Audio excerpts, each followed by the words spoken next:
ہم بہت ساری مشکلوں کا شکار ہوتے ہیں، بہت ساری ہمیں مصیبتیں آتی ہیں، مشکلیں آتی ہیں، تو خداوند ہمیں ان میں بھی تسلی دیتا ہے۔ آج ہم کتاب مقدس میں سے پڑھیں گے نہمیہ کی کتاب، اس کے پہلے باب میں سے پہلی سے 11 آیت۔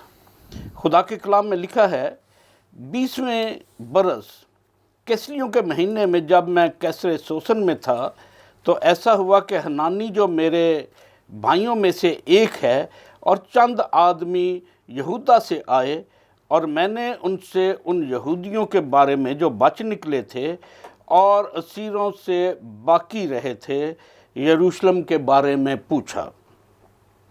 انہوں نے مجھ سے کہا کہ وہ باقی لوگ جو اسیری سے چھوٹ کر صوبہ میں رہتے ہیں نہایت مصیبت اور ذلت میں پڑے ہیں، اور یروشلم کی فصیل ٹوٹی ہوئی اور اس کے پھاٹک آگ سے جلے ہوئے ہیں۔ جب میں نے یہ باتیں سنی تو بیٹھ کر رونے لگا اور کئی دن تک ماتم کرتا رہا اور روزہ رکھا اور آسمان کے خدا کے حضور دعا کی اور کہا، اے خداوند آسمان کے خدائے عظیم و محیب، جو ان کے ساتھ جو تجھ سے محبت اور تیرے حکموں کو مانتے ہیں عہد اور فضل کو قائم رکھتا ہے، میں تیری منت کرتا ہوں کہ تو کان لگا اور اپنی آنکھیں کھلی رکھ، تاکہ تو اپنے بندہ کی اس دعا کو جو میں اب رات دن تیرے حضور تیرے بندوں بنی اسرائیل کے لیے کرتا ہوں، اور بنی اسرائیل کی خطاؤں کو جو ہم نے تیرے برخلاف کی مان لیتا ہوں، اور میں اور میرے آبائی خاندان دونوں نے گناہ کیا، ہم نے تیرے خلاف بڑی بدی کی ہے، اور ان حکموں اور آئین اور فرمانوں کو جو تو نے اپنے بندہ موسیٰ کو دیے نہیں مانا۔ میں تیری منت کرتا ہوں کہ اپنے قول کو یاد کر جو تو نے اپنے بندہ موسیٰ کو فرمایا کہ اگر تم نافرمانی کرو تو میں تم کو قوموں میں تتر بتر کروں گا، پر اگر تم میری طرف پھر کر میرے حکموں کو مانو اور ان پر عمل کرو، گو تمہارے آوارہ گرد آسمان کے کناروں پر بھی ہوں تو وہاں سے اکٹھا کر کے اس مقام میں پہنچاؤں گا جسے میں نے چن لیا ہے تاکہ اپنا نام رکھوں۔ وہ تو تیرے بندوں اور تیرے لوگ ہیں جن کو تو نے اپنی بڑی قدرت اور کبھی ہاتھ سے چھڑایا۔ پاک کلام کا پڑھا اور سنا جانا ہم سب کے لیے باعث برکت ہو۔ آمین۔ پادری صاحب، یہاں پر ہم ایک بات کو دیکھتے ہیں، ہمیں پہلی آیات میں ہم دیکھتے ہیں کہ جب نہمیہ نے سنا کہ یروشلم کی فصیل ٹوٹی ہوئی ہے اور اس کے پھاٹک جو ہیں آگ سے جلے ہوئے ہیں، ہم یہاں پر ایک لیڈرشپ کی کوالٹی دیکھتے ہیں، ایک پیشن دیکھتے ہیں۔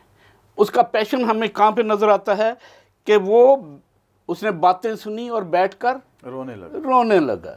کیسی خوبصورت بات ہے یہ، جب تک پادری صاحب دل کے اندر چوٹ نہ لگے بالکل تو رونا نہیں آتا۔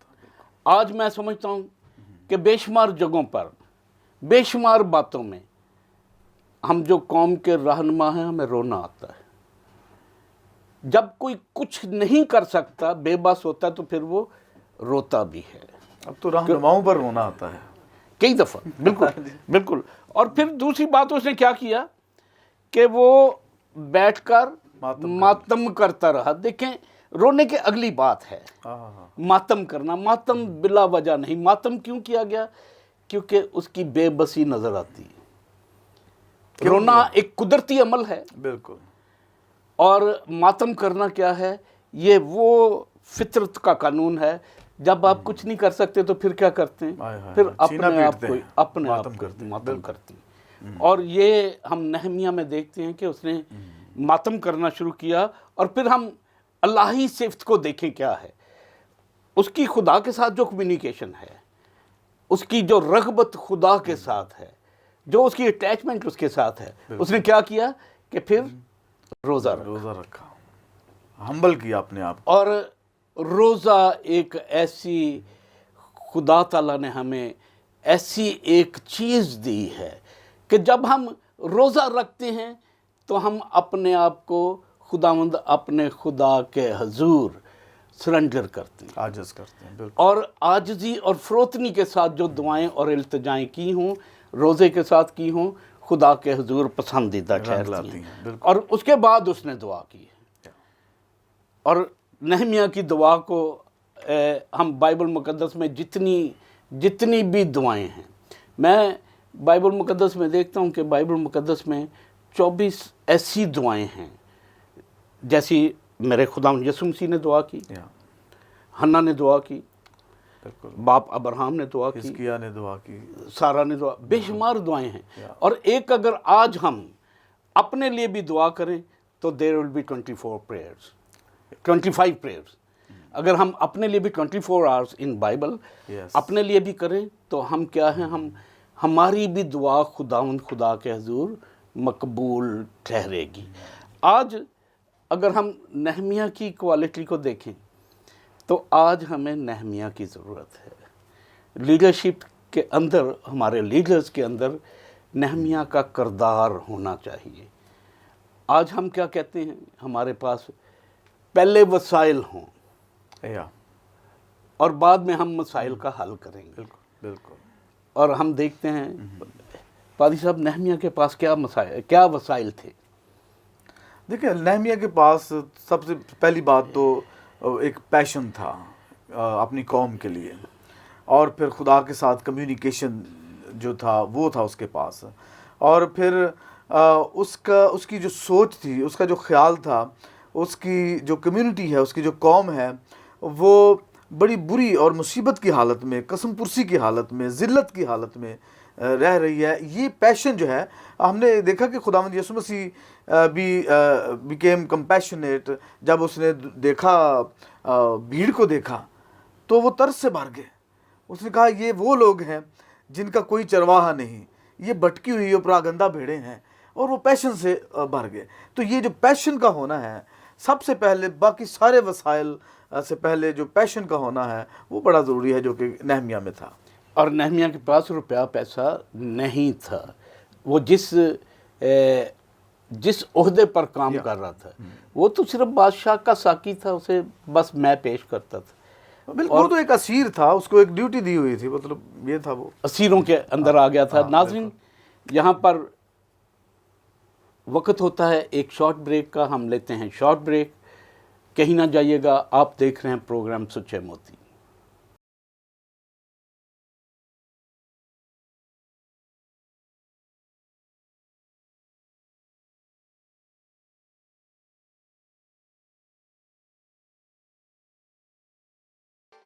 ویلکم بیک ناظرین، آپ دیکھ رہے ہیں پروگرام سچے موتی، اور آج کے ہمارے مہمان ہیں پاسٹر ساجد ایم سراج.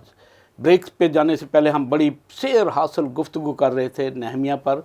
پادری صاحب، ہم دیکھتے ہیں نہمیہ میں اسے بہت سارے مسائل تھے.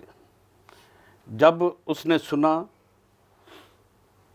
وہ بیٹھ کر رونے لگا، اس نے ماتم کیا، روزہ رکھا، خدا کے آگے دعا کی. اور ہم دیکھتے ہیں کہ اس نے کتنے ماہ تک، یہ کیسریوں کا مہینہ، جیسے ہم نے بائبل مقدس میں سے پڑھا، کیسریوں کا مہینہ جو ہے یہ 9واں مہینہ ہے اسرائیلی کیلنڈر کے اعتبار سے. اور جب وہ دوبارہ بادشاہ کے سامنے پیش ہوتا ہے، جیسے ہم دیکھتے ہیں دوسرے باب میں، تو بادشاہ اسے کہتا ہے کہ یہ نسیان کے مہینے میں بادشاہ کے سامنے پیش ہوتا ہے. اور ان کے درمیان میں ہم دیکھتے ہیں 5 یہ ماہ بنتے ہیں تقریباً.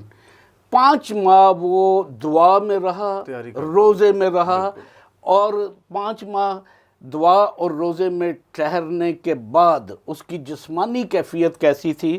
یہاں پر درج ہے دوسرے باب کی دوسری آیت میں، سو بادشاہ نے مجھ سے کہا تیرا چہرہ کیوں اداس ہے. تو بیمار بھی نہیں ہے، بیمار بھی نہیں، تیرا چہرہ کیوں اداس ہے، باوجود یہ کہ تو بیمار نہیں ہے. بیمار نہیں ہے، پر تیرا چہرہ کیوں اداس ہے، کمزور کیوں ہو گیا. بیماری بھی کوئی نہیں، بالکل کمزور ہو گیا. کیوں؟